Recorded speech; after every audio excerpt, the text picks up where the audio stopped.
ಎಲ್ರಿಗೂ ನಮಸ್ಕಾರ. ಇದೊಂಥರ ರೀಯೂನಿಯನ್ ಫೀಲ್ ನನಗೆ. ಭಾಳ ದಿವಸದ ನಂತರ ಸೇರ್ತಾ ಇದ್ದರೆ ಹಿಂಗಿರುತ್ತೆ, ಆ ಥರದ್ದು ಒಂದು ಫೀಲು ನನಗೆ. ಕೆಲವು ಸಿನಿಮಾಗಳ ಒಡನಾಟ ಮತ್ತು ಸಂಬಂಧ ಎಷ್ಟು ಚೆಂದ ಇರುತ್ತೆ ಅಂತಂದರೆ, ಭಾಳ ಇಷ್ಟಪಟ್ಟು ಈ ಸಿನಿಮಾನ ಒಪ್ಕೊಂಡಿದ್ದು ನಾನು.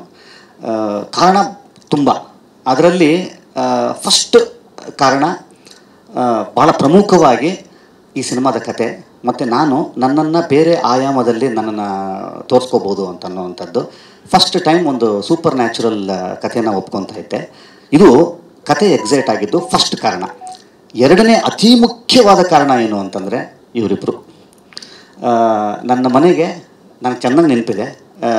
ನನ್ನ ಮನೆಗೆ ಇವರು ಇಬ್ಬರು ಬಂದಾಗಲೇ ನನಗೆ ಒಂದು ಎರಡು ಶಕ್ತಿಗಳು ಕಾಣಿಸಿತ್ತು ನನಗೆ.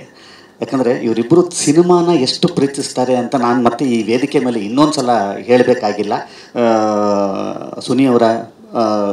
ಅವರ ಸಿನಿಮಾ ಜರ್ನಿ ನೋಡಿದ್ರೆ ಗೊತ್ತಾಗುತ್ತೆ, ಪುಷ್ಕರ್ ಸರ್ ಅವರ ಸಿನಿಮಾಗಳನ್ನ ನೋಡಿದ್ರೆ ಗೊತ್ತಾಗುತ್ತೆ. ಗೋಧಿ ಬಣ್ಣದಿಂದ ಹಿಡ್ಕೊಂಡು ಕಿರಿಕ್ ಪಾರ್ಟಿ ಆಗಿರ್ಬೋದು, ಅವನೇ ಶ್ರೀಮನ್ನಾರಾಯಣ ಆಗ್ಬೋದು, ಒಂದಿಷ್ಟು ಗಟ್ಟಿ ಸಿನಿಮಾದ ಒಳಗಡೆ ನಾವು ಇರಬೇಕು ಅನ್ನೋವಂಥದ್ದು ತೊಡಗಿಸ್ಕೊಳ್ಳೋದಿದೆ ಗೊತ್ತಾ, ಇಷ್ಟಪಟ್ಟು ತೊಡಗಿಸ್ಕೊಳ್ಳೋದಿದೆ ಗೊತ್ತಾ.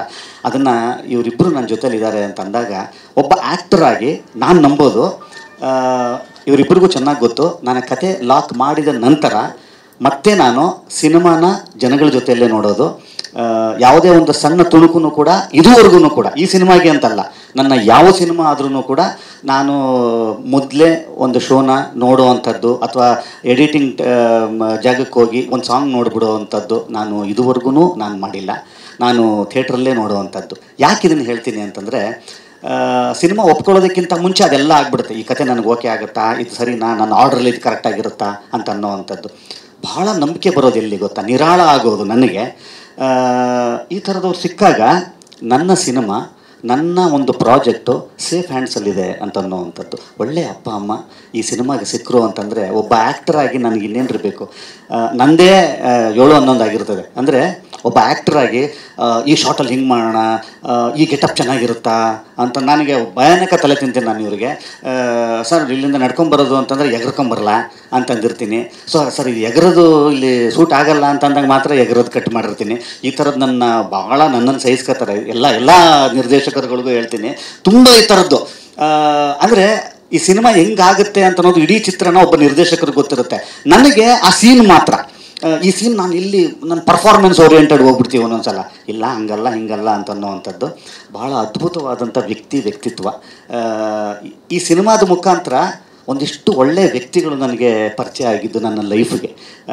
ಇವರೆಲ್ಲರೂ ಕೂಡ ಬರೀ ಸಿನಿಮಾಗೆ ಮಾತ್ರ ಅಲ್ಲ, ಖಂಡಿತ ಈ ಸಿನಿಮಾಗೆ ಮಾತ್ರ ಅಲ್ಲ, ಒಂದಿಷ್ಟು ವ್ಯಕ್ತಿತ್ವಗಳು ನನ್ನ ಲೈಫಿಗೆ ಸಿಕ್ಕಂಥದ್ದು. ಮತ್ತು ಒನ್ಸ್ ಅಗೇನ್ ಅವತಾರ ಪುರುಷಕ್ಕೆ ನಾನು ಥ್ಯಾಂಕ್ಸ್ ಹೇಳಬೇಕು. ಈ ಕ್ರೆಡಿಟ್ಸ್ ಎಲ್ಲ ಅವತಾರ ಪುರುಷಕ್ಕೆ ಹೋಗುತ್ತೆ. ಲೇಟು ಅಂತ ಅನ್ನೋವಂಥದ್ದು ಒಂದು ಬಂತು. ಏನಿಲ್ಲ, ಅವತಾರ ಪುರುಷ 22ರಲ್ಲಿ ರಿಲೀಸ್ ಆಗಿತ್ತು. ಅವತಾರ ಪುರುಷ 2 ಮತ್ತು 22ರಲ್ಲೇ ಆಗ್ತಾಯಿದ್ದೀವಿ. ಡೇಟು ಎಲ್ಲೂ ಲೇಟ್ ಆಗಿಲ್ಲ. ಅದು 22, ಇದು 22, ಮಾರ್ಚ್ 22.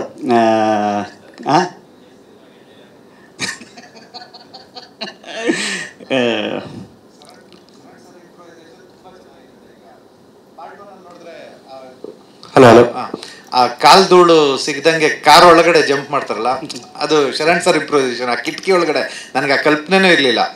ಅಂದರೆ ಬಂದು ಆಕ್ಷನ್ ಮಾಸ್ಟರ್ ಏನಿಲ್ಲ, ಶರಣ್ ಸರೇ ಅದನ್ನ ತೋರಿಸಿದ್ದು. ಅದಕ್ಕೆ ತುಂಬ ಅದಕ್ಕೆ ಮತ್ತು ಅವ್ರಿಗೆ ಕ್ರೆಡಿಟ್ಸ್ ಹೇಳ್ತೀನಿ. ಯಾಕೆ ಅಂತ ಕೇಳಿ, ಒಬ್ಬ ನಿರ್ದೇಶಕರು ನಮಗೆ ಕೊಡೋವಂಥ ಒಂದು ಚಿಕ್ಕ ಸ್ವತಂತ್ರ ಇದೆ ಗೊತ್ತಾ, ಈ ಕ್ರಿಯೇಟಿವ್ ಸ್ವತಂತ್ರ ಇದೆ ಗೊತ್ತಾ. ಅದನ್ನು ಕೊಟ್ಟಾಗ ಮಾತ್ರ ಹಂಗೇನೋ ಆಗೋದಕ್ಕೆ ಸಾಧ್ಯ. ಸೊ ಕ್ಯಾಪ್ಟನ್ ಅಂತ ನಾವು ಅವ್ರನ್ನೇನು ಹೇಳ್ತೀವಿ, ಅವ್ರು ಮುಂದೆ ಸಾಕ್ತಾ ಇರ್ತಾರೆ, ನಾವು ಹಿಂದೆ. ಇವತ್ತು ಏನೇನು ಆಗಿದೆ ಈ ಸಿನಿಮಾಗೆ, ಖಂಡಿತವಾಗ್ಲೂ ನಾನು ಈ ಸಿನಿಮಾದ ನಾಯಕ ನಟ ಅಂತ ನಾನು ಹೇಳ್ಕೊಳ್ಳೋದೇ ಇಲ್ಲ. ಯಾಕೆ ಅಂತ ಕೇಳಿ, ಇಲ್ಲಿಂದ ಹಿಡ್ಕೊಂಡು ಹೀರೋಗಳು ಕೂತಿರೋವಂಥದ್ದು. ಈ ಸಿನಿಮಾದ ಒಂದೊಂದು ಫ್ರೇಮನ್ನು ಕೂಡ ವಿಲಿಯಮ್ ಅವರ ಪ್ರೀತಿನ ತೋರಿಸುತ್ತೆ. ಸರ್ ಇವತ್ತು ಅವ್ರ ಡೇಟ್ಸೇ ಸಿಕ್ಕಲ್ಲ. ಸೊ ಆ ಥರದಲ್ಲಿ ಈ ಥರದ ವ್ಯಕ್ತಿಗಳೆಲ್ಲ, ಈ ಥರದ ಶಕ್ತಿಗಳೆಲ್ಲ ಈ ಸಿನಿಮಾದಲ್ಲಿ ಇದ್ದಿದ್ದರಿಂದ ಖಂಡಿತವಾಗ್ಲೂ ಈ ಥರದ ಒಂದು ಸಿನಿಮಾ ಆಗಲಿಕ್ಕೆ ಕಾರಣ. ನನಗೆ ಈ ಸಿನಿಮಾದ ಇನ್ನೊಂದು ವಿಚಾರ ಹೇಳ್ತೀನಿ. ಈ 2 ವರ್ಷದ ಜರ್ನಿಯಲ್ಲಿ ಜನ ನಾನು ಸುಮ್ಮನೆ ಇದನ್ನು ಉತ್ಪ್ರೇಕ್ಷೆ ಆಗುತ್ತೆ, ಆದರೂ ಆದರೂ ಹೇಳ್ಬಿಡ್ತೀನಿ, ಸತ್ಯ ಅದು. ಉತ್ಪ್ರೇಕ್ಷೆ ಅಂದರೆ ನನ್ನ ಜಾಗದಲ್ಲಿ ಅದು ಉತ್ಪ್ರೇಕ್ಷೆ.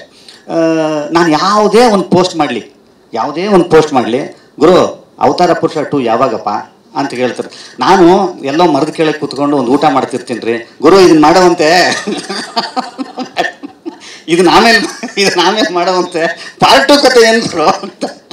ಇದನ್ನ ಬೇಕಾದ್ರೆ ನೀವು ತೆಗೆದು ನೋಡಿ, ಖಂಡಿತವಾಗ್ಲೂ ನನಗೆ ಅವತಾರ ಪುರುಷಗೂ ನಾನೆಲ್ಲೋ ಮರದ ಕೂತ್ಕೊಂಡು ಊಟ ಮಾಡೋಕ್ಕೂ ಸಂಬಂಧವೇ ಇಲ್ಲ ಅವರು. ಇದಕ್ಕೆ ಯಾಕೆ ಕನೆಕ್ಟ್ ಮಾಡ್ತಾವ್ರೆ ಅಂದರೆ ಖಂಡಿತವಾಗ್ಲೂ ಅವರು ಅದನ್ನು ಮರ್ತಿಲ್ಲ.